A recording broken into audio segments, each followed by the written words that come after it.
मीरपुर माथिलो में ख़बर ॾींदा हलूं त सखर यूनियन ऑफ जर्नलिस्ट जे सॾ ते कोटड़ी जे सहाफ़ियुनि मथां दाख़िल कूड़नि केसनि ऐं संदन घरनि ते हमले ख़िलाफ़ DHQ प्रेस क्लब मीरपुर माथिलो आॾो एहतजाजी मुज़ाहिरो कयो वियो। ताज टावरी मुमताज़ आराई काज़ी इज़हार कलवड़ ऐं ॿियनि जी अॻुवाणी में एहतजाज रिकॉर्ड करायो वियो।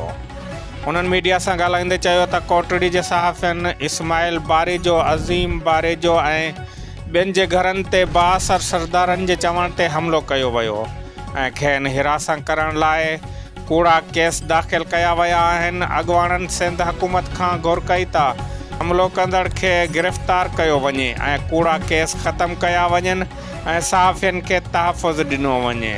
उन्हनि चयो त मुतालबो न मञण जी सूरत में सॼी सिंध में एहतजाज जो चिताव ॾिनो वेंदो। नाज़रीन, सखर यूनियन ऑफ जर्नलिस्ट जे सॾ ते कोटड़ी जे सहाफ़ियुनि मथां दाख़िल कूड़नि केसनि ऐं संदन घरनि ते थियल हमलनि ख़िलाफ़ DHQ प्रेस क्लब मीरपुर माथिलो आॾो एहतजाजी मुज़ाहिरो कयो वियो।